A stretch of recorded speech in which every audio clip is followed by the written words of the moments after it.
अक्षर के पार में परमालौकिक जे हरे। क्षेत्र क्षर अक्षर के पार में परमालौकिक जे हरे। मैं ही अंतर वृत्ति करके भजहु निस दिन ते हरे। मैं ही अंतर वृत्ति करके भजहु निस दिन ते हरे। जुग दृष्टि की एक तीक्ष्ण नौक से चीरी तेजस बिंदु रे। दृष्टि की एक तीक्ष्ण नौक से चीरी तेजस बिंदु रे। सुनो अंदर नाद ही लखो सूर्य तारे इंदु रे। विहंगमिनी चाल चली जो सरित सुसरित समाहि रे। विहंगमिनी चाल चली जो सरित सुसरित समाहि रे। त्यों नाद सोनादों में चली प्रभु पास भक्तन जाहिरे। संतों में ही मार्ग में ही सुनो दे कौन रे। यही पराभक्ति प्रसिद्ध मार्ग धारो धरे अधरि ध्यान रे। यही पराभक्ति प्रसिद्ध मार्ग धारो धरि ध्यान रे। क्षेत्र क्षर अक्षर के पार में परमालौकिक जे हरे।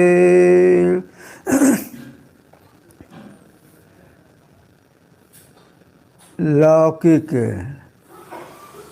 अलौकिक परमालौकिक तीन। लौकिक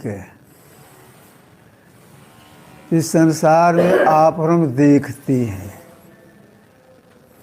गांव घर को देखते हैं, वृक्ष को देखते हैं, नदी नाला को देखते हैं, पहाड़ को देखते हैं, मनुष्य को देखते हैं, पशुओं को देखते हैं, आदि आदि।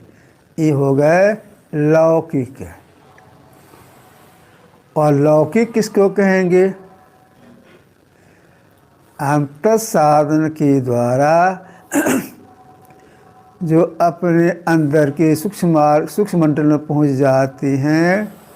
तो सूक्ष्म कारण, महाकारण और कैवल मंडल में जो कुछ दिखाई पड़ता है, सुनाई पड़ता है, ये सब के सब हो गए अलौकिक। उसको लौकिक नहीं कहेंगे, बाहर संसार उसको नहीं देखेंगे।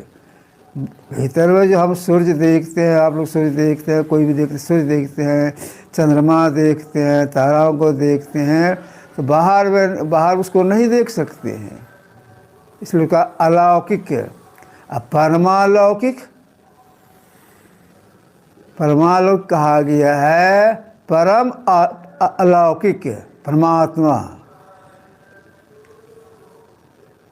क्षेत्र क्षर अक्षर के पार में परमालौकिक जेरी।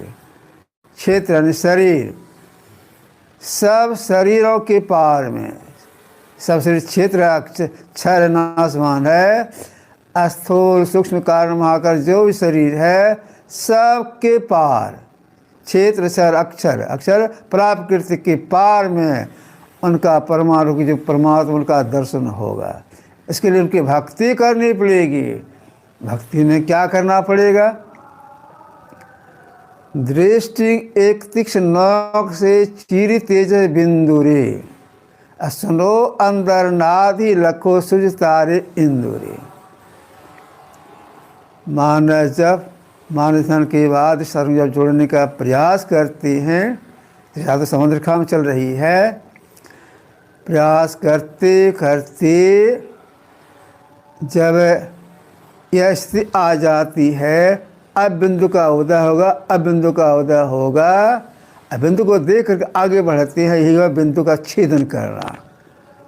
यह कैसे हो? और जहाँ बिंदु का छेदन होता है वहाँ शब्द सुनाई पड़ता है। यह कैसे होगा? विहंग मीनी मार्ग चली जाऊँ सरित सो सरित समाहिरे। इसके लिए पहले दृष्टि योग करना होगा और आगे बढ़ने के लिए सब साधना करनी पड़ेगी। जैसे एक नदी दूसरी नदी में मिल जाती है, दूसरी तीसरी मिल जाती है, उसी तरह से एक शब्द के सहारे दूसरे शब्द में, दूसरे शब्द के तीसरे शब्द में, इस तरह से मिलता हुआ जीवात्मा परमात्मा में मिल जाता है। यही पराभक्ति है। संतों ने कहा यही पराभक्ति है। या जो बाहर में हम लोग करते हैं यह अपराभक्ति है, जड़ प्रकृति है। पराभक्ति जो अंतर में दृष्टि योग और सब साधना करते हैं उसमें अनुभूति होती है, ये पराभक्ति है। तो संतों का जो पराभक्ति इसको जो करते हैं उनका परम कल्याण होता है। यही काम करने के लिए सभी संतों ने कहा है कि अगर आप कल्याण चाहते हैं तो बल प्राप्त कर, आत्मिक बल प्राप्त करने के लिए पहले स्थूलतामिक नाम का जप कीजिए, रूप का ध्यान कीजिए, इसके बाद दृष्टि जोड़ने का प्रयास कीजिए। तो प्रयास करने जब सफलता मिल जाती है, जैसे पक्षी यहाँ से वहाँ उड़ के चली जाती है, वैसे भीतर जीवात्मा उड़ता है। शहद मिल गया, जैसे मछली भाटे सिर के ऊपर चढ़ती है, वैसे एक शब्द के सारे दूसरे में धीरे धीरे धीरे धीरे आगे बढ़ते जाता है। यही काम करके महापुरुषों ने कहा। इस कामों में अगर कोई सफल होना चाहते हैं, अंदर हम प्रवेश कर जाएं, प्रकाश को देख लें, ब्रह्मनाद को सुनते हुए आगे बढ़ जाएं, परमात्मा का दर्शन हो जाए, इसलिए सभी संतों ने कहा भाई इसके लिए आपको बहुत देर तक बैठना होगा। जब तक देर तक बैठेंगे नहीं इस क्रिया में सफलता मिलेगी नहीं। क्यों देर तक बैठना होगा? जैसे चक्का यानी गाड़ी का पहिया ऊपर नीचे घुमा करता है, उस सब के सामने में सतोगुण, रजोगुण और तमोगुण अनुरूप रूप से घुमा करता है। हम लोग स्वयं अनुभव करते हैं। जब किसी दिन बैठते हैं तो बैठने के साथ जब करने ध्यान करने मन लग जाता है, किसी दिन बहुत देर के बाद मन लगता है, और किसी दिन ऐसा तो बैठते बैठते 2 घंटा हो गया मन ही नहीं लगता है। ऐसा क्यों होता है? जब तमो की प्रधानता रहती है तो नहीं मन लगता है। रजो की प्रधानता में भी मन नहीं लगता उतना। अगर सत्व की प्रधानता आ जाती है तब जब धर्म का मन लगता है और उसमें कोई अनुभूति भी होती है, उसकी प्रतीक्षा के लिए साधक को देर तक बैठना चाहिए। जितने बड़े महापुरुष सबका ही कहना है देर तक बैठना होगा। गुरुवाजी एक व्यक्ति को भजन वेद दे रहे थे, सुकुम को बैठ गए। गुरुवाजी अपने पास गमछी रखे थे, गमछी को समेट करके सूत्र के नीचे ले लिए, बाएं कोहनी को बाएं ठोने पर, दाहिने को दाहिने ठोने पर ऐसे रख के ऐसे कनपट्टी पकड़े, जोर से सटा कर ठीक से पकड़े। सुनो, इसी आसन से बैठना, हिलडोल नहीं करना। जब तक 1 घंटा से बेसी नहीं बैठोगे तो कुछ नहीं होगा। ऐसा किस लिए का? इसलिए देर तक बैठने से जब सतगुण प्रधानता आएगी तब मन लगेगा, तब मन का चक्र बंद होगा। तो हम लोगों का प्रयास रहे कि देर तक बैठे, एक आसन देर तक बैठे हैं। 1 घंटे के लिए बैठते हैं, 3 बार 4 बार आसन बदल लेते हैं, तब नहीं होगा। या निश्चय कर लेगा हमको आसन बदलना ही नहीं है।